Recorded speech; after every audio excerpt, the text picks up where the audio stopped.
Hi Scorpio, this is Jeff. Welcome pa sa ating channel. At ito ang inyong Daily Gabay Tarot reading. Kung naka-resonate kayo, comment down. Kung hindi kayo naka-resonate, ibigay niyo po sa iba kasi general reading po ito. This is for you, Scorpio.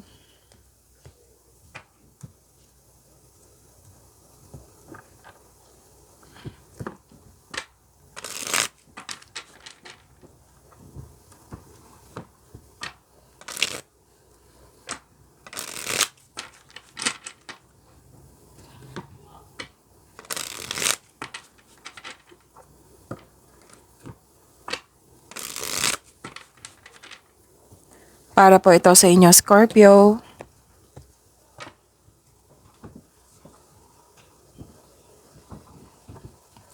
Maraming salamat po sa inyong patuloy na suporta at maraming salamat din po sa mga hindi nag-skip ng ads.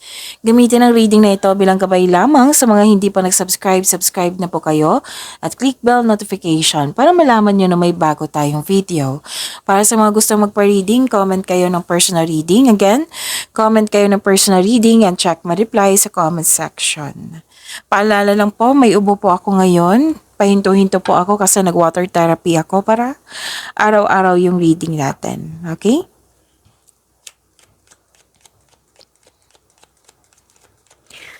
Mga ganap pa para kay Scorpio, I need 3 cards po.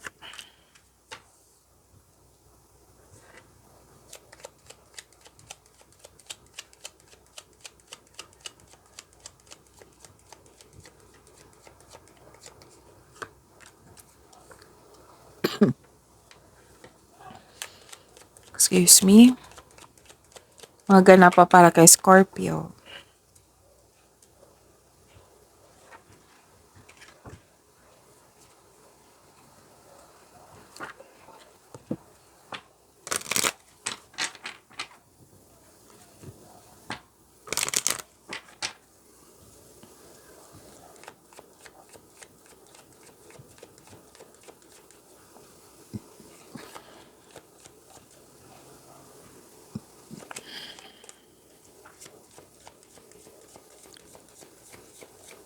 Mga mensahe po para kay Scorpio, I need 2 cards po. Pasensya na po, nag-burp po ako kanina.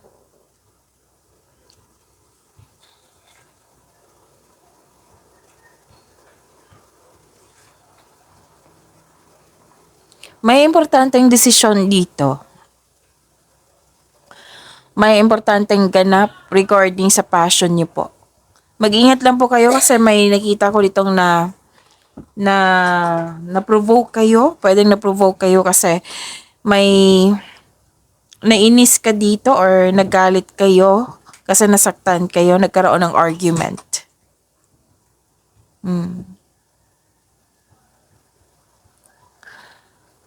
May nakita ko dito nagre-research kayo sa internet or sa libro or nagbabasa kayo. Tapos para may makuhang kaalaman, learnings or clarity at may malalaman kayong sekreto sa araw na ito.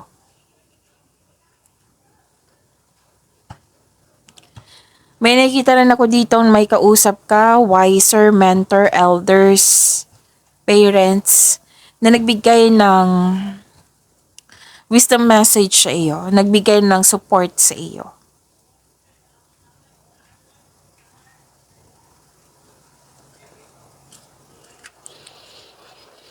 Bring love into the situation.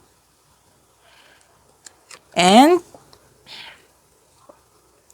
a time to give rather than take. So sa araw na ito, sa araw na ito magiging generous ka. Mapagbigay talaga to sa Scorpio.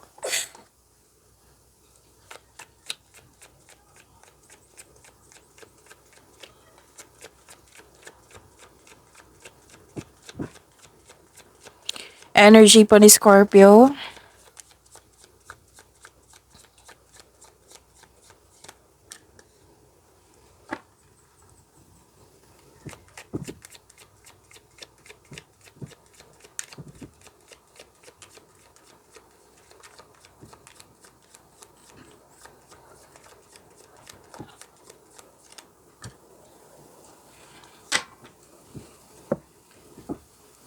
Kung may narinig kayo or may nakita kayong repeating message, Again, kung may narinig kayo or may nakita kayong repeating message, yan po yung pinupush ng card sa inyo.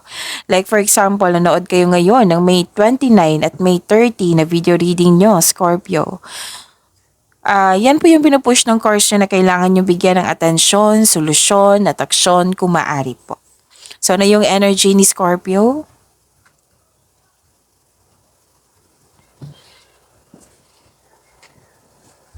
So, may delay dito. Pero ang ganda ng delay, abundance. Kailangan nyo pong maghintay. Kailangan habaan ng pasensya. Marireceive nyo din ito. May nagsabi sa akin, pwedeng pera ito. Or promotion.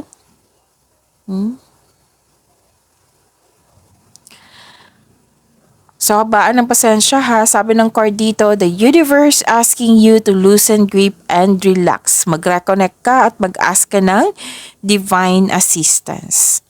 At kung may natanggap kayong pera, kailangan yung i-monitor.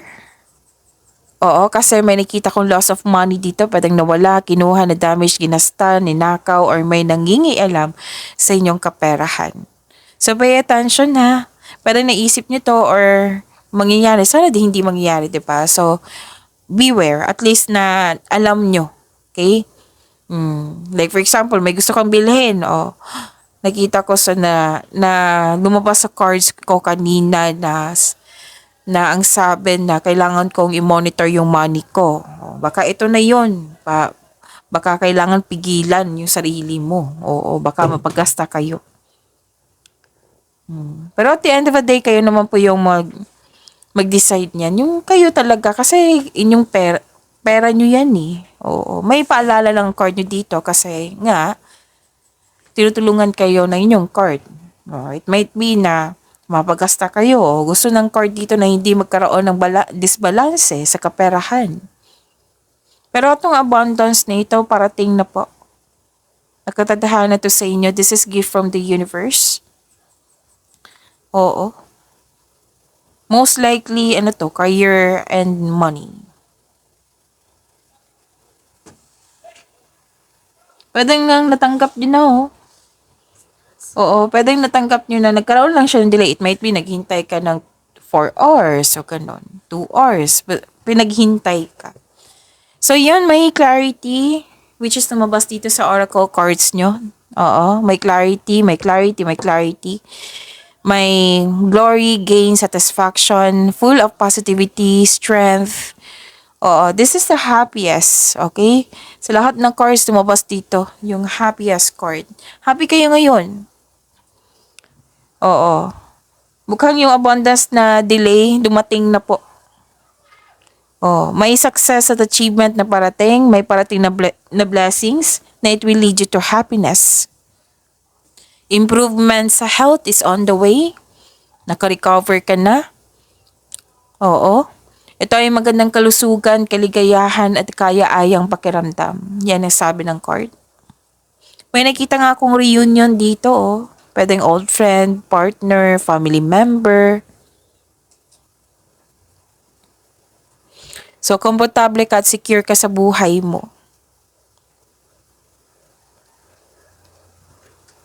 May mga bisita kang mga bata or may bata dyan na nagbibigay ng happiness sa'yo. Sabi ng card, enjoy your success. Success lies ahead if you keep the path. Sabi po ng card. Pwede din nakatanggap kayo ng news regarding sa buntis or wedding or may happy bonding kayo ngayon or may balak kayong mag-outing. Nung nakarang araw pa to yung outing. May balak kayong mag-beach or camp outing to escape everyday pressures. Pwedeng nagpaplano pa kayo ngayon or may ganap na talaga ngayon. So, may exciting opportunities din ako nakikita dito. Financial growth. See? Dalawang card na mismo nagsabi niyan. At, lumabas. Okay.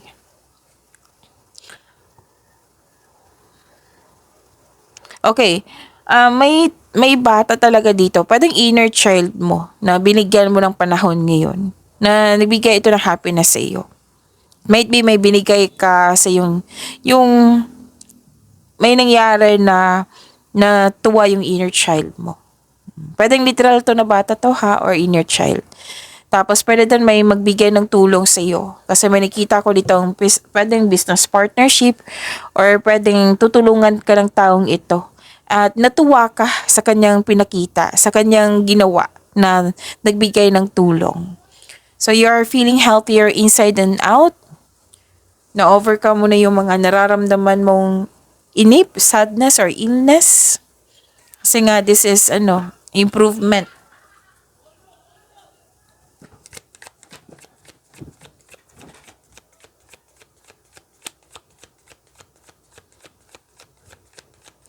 Career and money po ni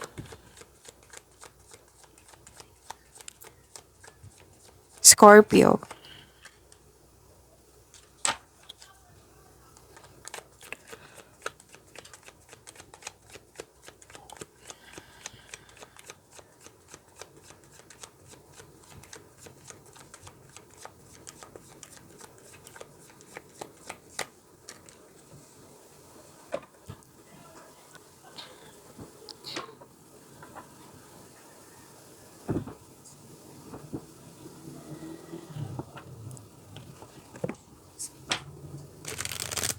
Oh, okay. Sabi ng card dito, bumuo kayo ng diskarte upang makuha ang gusto mo. Or umiwas kayo sa toxicity. Kasi may nakita kong toxicity dito. Pwedeng sa isang tao or sa place po. Mag-ingat kayo sa isang tao na mapaninlang. Tapos huwag ibunyag ang lahat ng plano at maging mapagmasid. Kasi may nagsinungaling. Oo, may mga sinungaling dito nagbabackstab. May tinatago. Plastic siya. May taong hindi ka binigyan ng halaga. Walang pakialam sa'yo. May posibleng paninin lang at pagsisinungaling. May taong hindi tapat sa'yo. Maaari din nag-white lies kayo ngayon para sa ikakabuti ng lahat. Mag-ingat kayo sa isang tao ha na mahilig magmanipula sa... Oo, it might be malapit to sa'yo. Mahilig siya magmanipula So may panlilin lang dito. Okay, kunin ko na to. May panlilin lang or gumagawa ka ng strategy. Pwede din presenting arguments kasi may arguments din dito. Nag-clarify siya dito. Na yung naging defensive, mounting a defense. Pwedeng nagtiyaga ka. Fighting for your beliefs.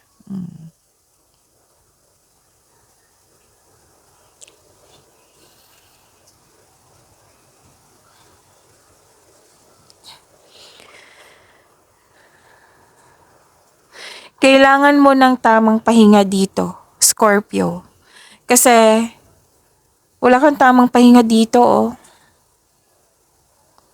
hindi rin tama yung tulog. Kasi hindi ka kampante sa yung career and money. Yung nagtatago instead of facing the reality na kailangan harapin. Pwede din hinahayaan mo ang tao na saktan ka. So ito yung dalawang card na nagsabi dito na may argument na nag-clarify siya dito. So, yun. Kailangan yung sabi ng card, it's time to relax, calm your mind, and reflect. Tamang tulog, meditation. Pagpahinga po para magpaghanda, magpagaling, makapag-isip. So, nire-remind kayo ng card nyo po.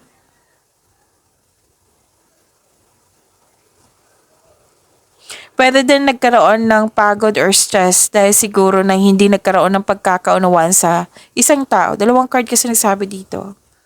So, nag-put ka ng space. May nagsabi din sa akin ngayon, ang ilan sa inyo tahimik lang na nag-move forward kayo. Parang inintindi mo yung pag-uugali ng tao.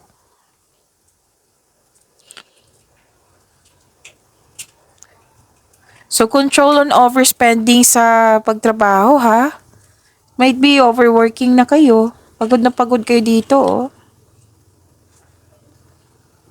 ito yung sabi ko kanina sa energy cards nyo. Savings.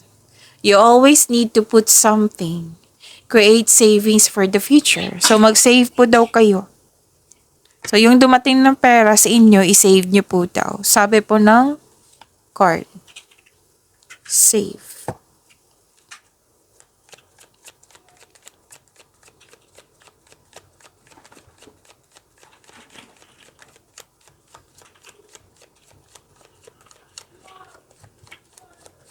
Love life, self-love, partnership, and romance ni Scorpio.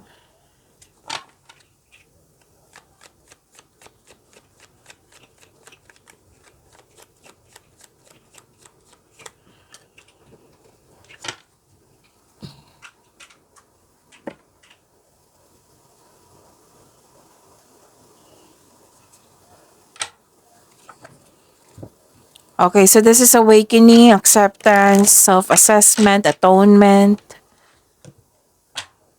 Accept your mistakes as well sa taong ito. So you can successfully let the past go. Whether single ka man, may relasyon sa buhay mag-asawa ha, maaring magpakita or may bumalik sa inyo na dating nasaktan kayo para humingi ng tawad sa iyo at mag-put ng closure. So, seek forgiveness in order to move forward. Nasaktan ka ng taong ito, noon.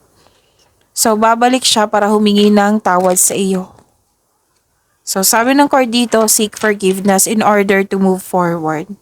Maybe this is the time na, magkaroon na ng forgiveness sa inyong sarili, sa sitwasyon, at sa kanya. Kaya nga may bring love into the situation dito. Mag-put ng closure, so seek forgiveness. May magsasorry sa inyo.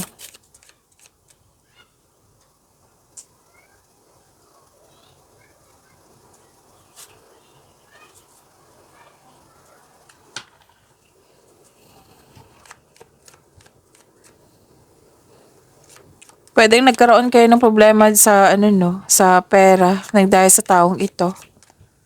So I'm hoping na magkakaayos kayo. Pwede naman siya na kung guarded ka na talaga, pwede mo naman siya patawarin through your mind and heart. Gagawin mo to para magkaroon ka ng peace of mind. Pwede din nag-struggle ka sa changes, nag-look back ka sa nakaraan. Naalala mo yung habang nagsasorry yung tao, naalala mo yung nakaraan kung paano ka inabuso. So, ang sabi ng card dito, try to look at what you need now in the present. Don't worry, you're divinely guided, Scorpio. Kayo pa, malapit kayo sa Panginoon.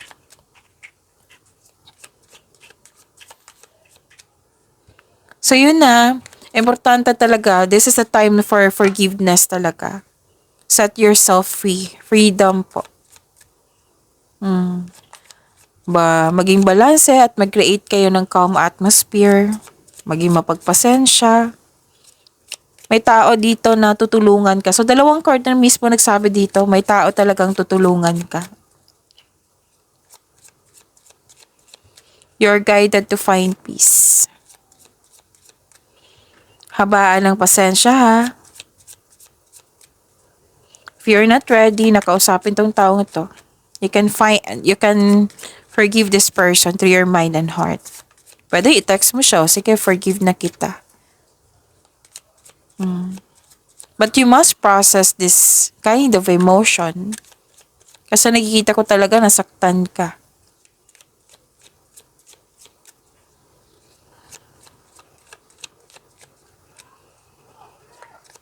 Nahihirapan kang magbigay ng tiwala.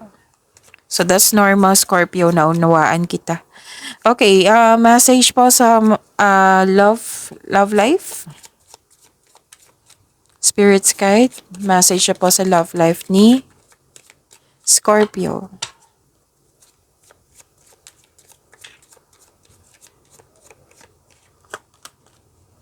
Put yourself first, see? Oo, siguraduhin mo yung sarili mo na magkaroon ng peace of mind. Gagawin mo ito for the sake of yourself, itong freedom. Put yourself first. Loving yourself makes you more romantically attractive. So, love yourself more. Hindi man ang masama yan, mag-put ka ng boundaries or mag-limit ka lang na alam mong masa-stress ka or mabibigatan ka. So, ang importante talaga ngayon is forgiveness and freedom. Pag-imanin niyo po yung blessings na binigay sa inyo, Scorpio. See you tomorrow. Maraming salamat po.